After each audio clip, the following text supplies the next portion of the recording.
ಈಗ ನಾವು ತೊಕ್ಕೊಟ್ಟು ಜಂಕ್ಷನ್ ಒಂದು ಕಮರ್ಷಿಯಲ್ ಏರಿಯಾದಲ್ಲಿ ಇದ್ದೀವಿ. ನೋಡ್ತಾ ಇದ್ದಾರೆ ಬಿಲ್ಡಿಂಗ್ಗಳು, ಜನಗಳು ಸಖತ್ತಿದ್ದಾರೆ. ನೋಡೋಣ, ಮಾತಾಡ್ಸೋಣ. ಯಾರ್ಯಾರ ಮನಸ್ಸು ಹೆಂಗಿದೆ, ಯಾರ್ಯಾರು ಯಾರಿಗೆ ಓಟ್ ಹಾಕ್ತಾರೆ, ಗ್ಯಾರಂಟಿ ಮೇಲೆ ಓಟ್ ಹಾಕ್ತಾರ ಅಲ್ಲ ಅಯೋಧ್ಯ ರಾಮ ಮಂದಿರದ ಭರವಸೆ ಮೇಲೆ ಹಾಕ್ತಾರ, ಯಾರಿಗೆ ಏನು ಮಾಡ್ತಾರೆ ಅಂತ ನೋಡೋಣ ಬನ್ನಿ. ಅಣ್ಣ ನಮಸ್ಕಾರ. ಕನ್ನಡ ಬರುತ್ತಾ?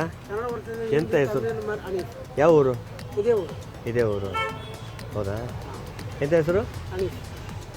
ಲೋಕಸಭೆ ಚುನಾವಣೆ ಬಂತಲ್ವ? ಚುನಾವಣೆ ಬರ್ತಾ ಇದೆ. ಓಟಿ ನೋಡುವ ಯಾವ ತರ ಯಾವುದು ಬರ್ಬೋದು ನಿಮ್ಮ ಪ್ರಕಾರ? ಅದು ಹೇಳಕ್ಕದಲ್ಲ, ಅದೆಲ್ಲ ಬೈ ಚಾನ್ಸ್. ಯಾರಿಗೆ ಏನ್ ಸಿಗ್ತದ, ಯಾರಿಗೆ ಏನ್ ಮಾಡ್ತಾರ ಅನ್ನೋದು ಅದು ನಮ್ಗೇನು ಗೊತ್ತಾಗಲ್ಲ. ನೀವು ಯಾವುದರ ಪರವಾಗಿ ಮಾತಾಡ್ತೀರಾ? ಬಿಜೆಪಿಯ ಕಾಂಗ್ರೆಸ್? ಅದು ಏನು ಅಂತ ಹೇಳಕ್ಕಾಗೋದಿಲ್ಲ. ಏನಂತ ಹೇಳಕ್ಕಾಗಲ್ಲ. ಅಂದ್ರೆ ಓಟ್ ಹಾಕಲ್ವ? ಹಾಕುತ್ತೀನಿ. ಯಾವುದಕ್ಕೆ? ಅದು ನಾವು ನಮ್ಮ ಬ್ರೈನ್ ನಲ್ಲಿ ಏನು ನಡ್ತಿದೆ ಅದು ಆ ತರ ಹೋಗ್ತದೆ. ಹೌದಾ? ಬೈ ಚಾನ್ಸ್ ಕಾಂಗ್ರೆಸ್ ಆಗ್ಬೋದು, ಬಿಜೆಪಿ ಆಗ್ಬೋದು, ಕಮ್ಯುನಿಸ್ಟ್ ಆಗ್ಬೋದು, ಹೇಳಕ್ಕಾಗಲ್ಲ. ಹೌದು. ನೀವು ಯಾವುದರ ಪರವಾಗಿ? ನಾ ಇದುವರೆಗೆ ಕಾಂಗ್ರೆಸ್ ಹಾಕಿದ್ದೀನಿ. ಈ ಸಲ ನೋಡ್ಬೇಕಂದ್ರೆ ಇನ್ನು ನೋಡ್ಬೇಕು. ಓಕೆ. ಬಿಜೆಪಿ ಅವರ ಪರವಾಗಿ? ಅದು ನಾನು ಹೇಳಕ್ಕಲ್ಲ. ನಮ್ಮ ನಮ್ಮ ಉಳ್ಳಾಳ ಸ್ಟೇಟ್ನಲ್ಲಿ ನಮಗೆ ದಾರಿ, ನೀರು ಈ ಥರದ ನಮ್ದೊಂದು ಹೆಲ್ಪ್ ಇದ್ದಾರೆ. ಅದು ಎಲ್ಲರೂ ಒಂದೊಂದು ಥರಕ್ಕೆ ಒಂದೊಂದು ಜನ ಹೋಗ್ತಾ ಇದ್ದಾರೆ. ಯಾರು ಹೆಲ್ಪ್ ಇದ್ದಾರೆ? ಬೇಕಾದಷ್ಟು ಇದ್ದಾರೆ. ಕಾಂಗ್ರೆಸ್ ಇದೆ, ಬಿಜೆಪಿ ಇದೆ, ಎಲ್ಲ ಪಕ್ಷಗಳಿದೆ ಇಲ್ಲಿ. ಇದು ಹೇಳೋಕ್ಕಾಗೋದಿಲ್ಲ. ಯಾರು ಬೈ ಚಾನ್ಸ್ನಲ್ಲಿ ಅವ್ರು ಬರ್ತಾರೋ ಅದನ್ನು ಹೇಳೋಕ್ಕಾಗಲ್ಲ. ಅದರಲ್ಲಿ ಮೇಲೆ ಬರ್ತಾನ ಅವ್ರು ನೋಡ್ತಾರೆ. ಅಂದರೆ ನೀವು ಅಲ್ಲಿಗೆ ಹೋದ್ಮೇಲೆ ನೀವು ಡಿಸೈಡ್ ಮಾಡ್ತೀರಾ ಯಾವ್ದು ಮಾಡ್ಬೇಕಂತ? ಹೌದು.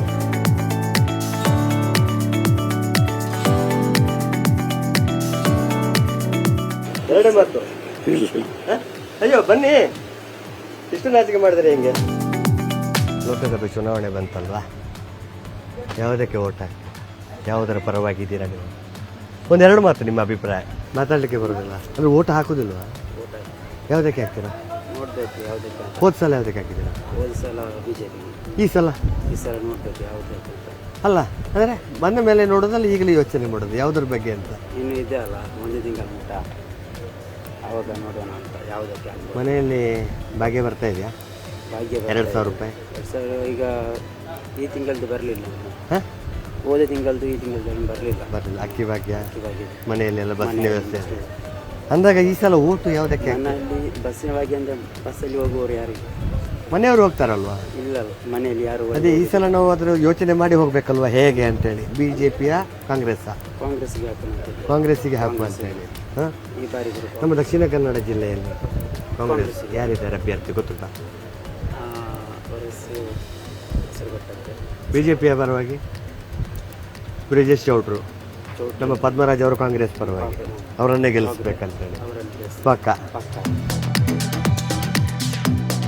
ನಿಮ್ಮ ಹೆಸರು? ಇಬ್ರಾಹಿಂ ಖಲೀಲ್ ಅಂತ. ಇಲ್ಲೇ ಮಂಗಳೂರು. ಲೋಕಸಭೆ ಚುನಾವಣೆ ಬಂತಲ್ಲ? ಹೌದು ಸರ್. ಯಾವುದರ ಪರವಾಗಿ? ನಾವು ಆ್ಯಕ್ಚುಲಿ ಕಾಂಗ್ರೆಸ್ ಪರವಾಗಿದ್ದೇವೆ. ಓಕೆ. ಈ ಸಲ ಕಾಂಗ್ರೆಸ್. ಏನು ಸರ್ ವಿಶೇಷ? ವಿಶೇಷ ಅಲ್ಲ, ಅದರ ಬಗ್ಗೆ ಮಾತಾಡುವಂತೇಳಿ. ಅಂದರೆ ಈಗ ವಿಧಾನಸಭೆ ಬಂದಿದೆಲ್ಲ, ಅದರಲ್ಲಿ ಒಳ್ಳೆ ಇದಿದೆ. ಈಗ ಕಾಂಗ್ರೆಸ್ ಸರ್ಕಾರ, ಸಿದ್ದರಾಮಯ್ಯ ಸರ್ಕಾರ ಮಹಿಳೆಯರಿಗೆ ಒಳ್ಳೆ ಉಚಿತ ಬಸ್ ಕೊಟ್ಟಿದೆ. ಹೌದು. ಮತ್ತೆ 2,000 ಮಂತ್ ಕೊಡ್ತಾ ಇದ್ದಾರೆ. ಒಂದು ಒಳ್ಳೆ ಇದು ಮಾಡಿದೆ. ಲೋಕಸಭೆ ನೋಡ್ಬೇಕು ಈಗ ಹೇಗಂತ. ಅದೇ ಈಗ ಸಲ ಲೋಕಸಭೆಯಲ್ಲಿ ಏನು ಮಾಡೋಣ ಅಂತೇಳಿ, ಯಾವುದು ಬಂದರೆ ಒಳ್ಳೆ? ಸೆಂಟ್ರಲಲ್ಲಿ ಕಾಂಗ್ರೆಸ್ ಬಂದರೆ ಒಳ್ಳೆಯದು ಮತ್ತೆ ನನ್ನ ಅಭಿಪ್ರಾಯ. ಈಗ ದಕ್ಷಿಣ ಕನ್ನಡ ಜಿಲ್ಲೆಯಲ್ಲಿ ಇಬ್ಬರು ಹೊಸ ಮುಖಗಳು ಬಂದಿದ್ದಾರೆ, ಹೊಸ ಅಭ್ಯರ್ಥಿಗಳು. ಯಾರು ಹೇಳಿ ನೋಡೋಣ?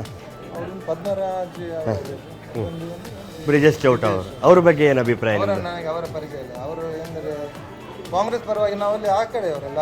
ಯಾವ ಕಡೆ?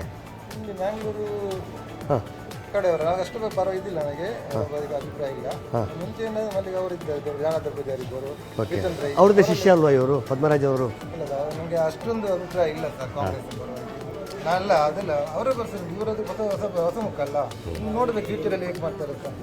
ಈಗ ನೀವು ಪಕ್ಷ ನೋಡಿ ಓಟ್ ಹಾಕ್ತೀರಾ, ವ್ಯಕ್ತಿನ ನೋಡಿ ಓಟ್ ಹಾಕ್ತೀರಾ? ಪಕ್ಷ ಯಾವುದಾದ್ರೂ ವ್ಯಕ್ತಿ ಆದರೆ ಏನು ಸರ್, ಒಂದು ದೇಶಕ್ಕೆ ಒಂದು ಒಳ್ಳೆ ಮಾಡಬೇಕು, ಒಂದು ನಮ್ಮ ಜನರಿಗೆ ಒಳ್ಳೆ ಮಾಡಬೇಕು. ಯಾವ ಪಕ್ಷ ಆದರೆ ಏನು ಸರ್, ಜನರಿಗೆ ಒಳ್ಳೆ ಕೆಲಸ ಮಾಡಬೇಕು. ಅದೇ ಜನ ಬರ್ಬಾರ ಇರಬೇಕು. ಜನರಿಗೆ ಒಳ್ಳೇದಾಗಬೇಕಂತ ಹೇಳಿದ್ರೆ ಯಾವುದೀಗ ಕಾಂಗ್ರೆಸ್ ಸರ್ಕಾರ ಈಗ ಸದ್ಯಕ್ಕೆ ವಿಧಾನಸಭೆಯಲ್ಲಿ ಕಾಂಗ್ರೆಸ್ ಸರ್ಕಾರ ಬಂದಿದೆ, ಒಂದು ಒಳ್ಳೆ ಅಭಿಪ್ರಾಯ ಇದೆ. ಓಕೆ, ಮತ್ತೆ ಗೊತ್ತಿಲ್ಲ ಮತ್ತೇನಂತ. ಆಯ್ತು ಗುರು, ಒಳ್ಳೇದಾಗಲಿ. Thank you. ನಮಸ್ಕಾರ, ನಿಮ್ಮ ಹೆಸರು? ಅಬೂಬಕ್ಕರ್ ಸಿದ್ದಿಕ್ ಉಳ್ಳಾಲ್.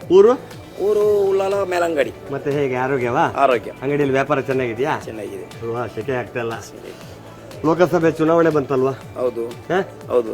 ಯಾವುದರ ಪರವಾಗಿ ಯಾವುದರ ಬಗ್ಗೆ ಮಾತಾಡಕ್ಕೆ ಇಷ್ಟಪಡ್ತೀರಾ ನೀವು? ನಾವು ಅಂತ ಹೇಳಿದರೆ ಮೊನ್ನೆ ಅವರು ಪದ್ಮರಾಜ್ ಅವರು ಒಂದು ಮಾತು ಹೇಳಿದ್ದಾರೆ, ಅದು ಇಡೀ ವಾಟ್ಸಪ್ಪಲ್ಲಿ ವೈರಲ್ ಆಗಿದೆ. ಅಂತ ಹೇಳಿದರೆ ನಾನು ಮೋದಿಗಾಗಿ ನಾನು ಇದು ಮಾಡೋದು ಅಂತ ಹೇಳಿ ಅವರು ಹೇಳಿದ್ದಾರೆ. ಅಂತ ಹೇಳಿದರೆ ಅವರು ಪಕ್ಷ ಕಾಂಗ್ರೆಸ್, ಅವರು ಬಿಜೆಪಿಯ ವಿಷಯ ಮಾತಾಡೋದಾದರೆ ಅವರು ಬಿಜೆಪಿಗೆ ಹೋಗ್ಬೋದಲ್ಲ. ಕಾಂಗ್ರೆಸ್ ವಿಷಯ ಮಾತ್ರ ಕಾಂಗ್ರೆಸ್. ನಾನೀಗ ಮುಸ್ಲಿಂ, ನಾನು ಹಿಂದೆ ಅಂತ ಹೇಳಲಿಕ್ಕೆ ಆಗ್ತದಾ? ಇಲ್ಲ, ಆಗುದಿಲ್ಲ. ಆದ್ದರಿಂದ ಅವರ ಮಾತಾಡಿದ್ದು ಅದು ಸರಿಯಾಗಲಿಲ್ಲ. ಅದು ಅಲ್ಲದೆ ಕಾಂಗ್ರೆಸ್ನಿಂದ ಎಷ್ಟೋ ಕಷ್ಟಪಟ್ಟು ದುಡಿಯುವವರು ಎಷ್ಟೋ ಜನ ಇದ್ದಾರೆ, ಎಂಪಿಗಾಗಿ ಎಷ್ಟೋ ಟಿಕೆಟ್ ಕಾಯುವವರಿದ್ದಾರೆ. ಆದರೆ ಇವರಿಗೆ ಟಿಕೆಟ್ ಕೊಟ್ಟಿದ್ದಾರೆ. ಈ ಟಿಕೆಟ್ ಕೊಡಲಿಕ್ಕೆ ಕಾರಣ ಏನಂತ ಹೇಳಿ ನಮಗೆ ಗೊತ್ತಿಲ್ಲ. ಅದು ಅಲ್ಲದೆ ಇವರು ಉಳ್ಳಾಲದಲ್ಲಿ ಯಾರು ಕೂಡ ಇವರನ್ನು ನೋಡಲಿಲ್ಲ. ಜನಾರ್ದನ ಪೂಜಾರಿ ಅವರ ಆಪ್ತ ಸಂಬಂಧ ಹಾಗೆ ಹೀಗೆ ಅಂತ ಹೇಳ್ತಾ ಇದ್ದಾರೆ. ಆದರೆ ಹೇಳಿದರೆ ಇದು ನಾವು ನಂಬುವುದಿಲ್ಲ. ನಾವಂತ ಹೇಳಿದ್ರೆ ಅವರು ಕಾಂಗ್ರೆಸ್ ಅಂತ ಇದ್ದ ಮೇಲೆ ಕಾಂಗ್ರೆಸ್ನಲ್ಲಿ ನಮಗೆ ಕಾಣಬೇಕಿತ್ತು. ನಾವು ಎಷ್ಟು ವರ್ಷ ಇದ್ದು, ನಾವು ಚಿಕ್ಕದಿಂದ ದೊಡ್ಡದವರೆಗೆ ನಾವು ಇದ್ದೇವೆ. ಆದರೆ ಅವರು ಕಾಂಗ್ರೆಸ್ನಲ್ಲಿ ನಾನಿಷ್ಟವರೆಗೆ ಕಾಣಲೇ ಇಲ್ಲ. ಮತ್ತು ಅವರು ಆ ಮಾತು ಹೇಳಿದನ್ನು ಅವರು ನಮಗೆ ಅದು ಅಲ್ಲದೆ ಮೊನ್ನೆ ಈಗ 3 ಮಾಡಲಾಯಿತು, ಅದಕ್ಕೆ ಅವರು ಇಷ್ಟವರೆಗೆ ಏನೇ ಒಂದು ಖಂಡನೆ ಕೊಡಲಿಲ್ಲ.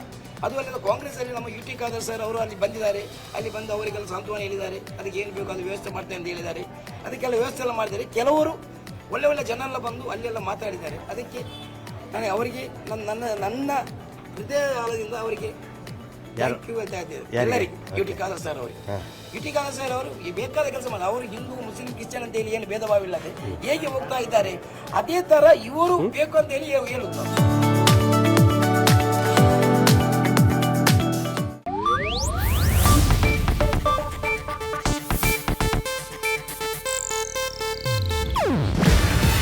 ಇದು ಏಷ್ಯಾನೆಟ್ ನ್ಯೂಸ್ ನೆಟ್ವರ್ಕ್ ಪ್ರಸ್ತುತಿ. ನೀವು ನೋಡ್ತಿದ್ದೀರಾ ಏಷ್ಯಾನೆಟ್ ಸುವರ್ಣ ನ್ಯೂಸ್.